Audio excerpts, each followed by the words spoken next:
हो गया। नमस्ते बच्चों, आज हम लोग पढ़ेंगे अध्याय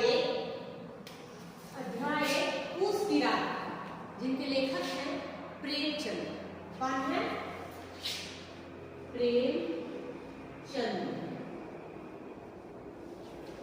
जिनका जन्म 21 जुलाई 1880 में हुआ। जन्म स्थान ग्राम लखवी, वाराणसी, उत्तर प्रदेश। इनका मूल नाम है धनपत राय। आरंभिक लेखन नवाब राय के नाम से लिखे। और माता पिता का नाम आनंदी देवी और मुंशी अजय राय। शिक्षा उन्होंने 1910 में इंटर की और 1919 में BA। इन्होंने शुरुआती दौर में प्राइवेट ट्यूशन पढ़ाई, फिर अध्यापकी की और फिर जिला बोर्ड में सब इंस्पेक्टर बने। इनकी प्रमुख कृतियां सेवा सदन, प्रेम आश्रम, गबन, गोदान, रणभूमि, अन्य लगभग 300 कहानियां इन्होंने लिखी। पूस की रात में एक गरीब किसान की कहानी है जो एक एक पैसे जोड़कर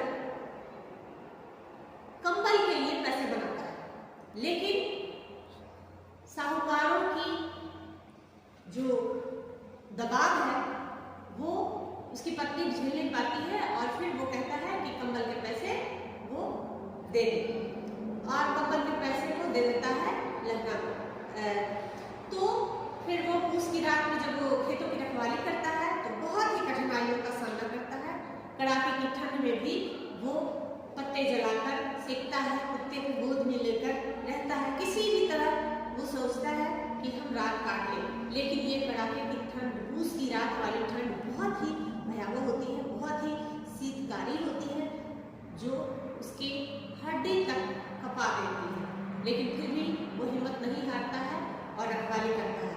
लेकिन अंततः उसका हिम्मत जवाब दे देता है और वो फिर सो जाता है।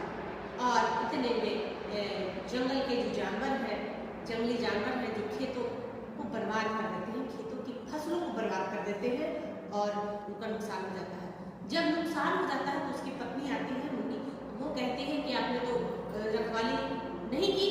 तो इस पर वो आह भरकर कहता है कि चलो अच्छा हुआ, अब खेतों की रखवाली नहीं करनी पड़ेगी, मजदूरी करके ही हम अपने बाल गुजारे को भरेंगे। इस तरह से गरीब किसान के बारे में बहुत ही मार्मिक चित्रण प्रेमचंद ने किया है।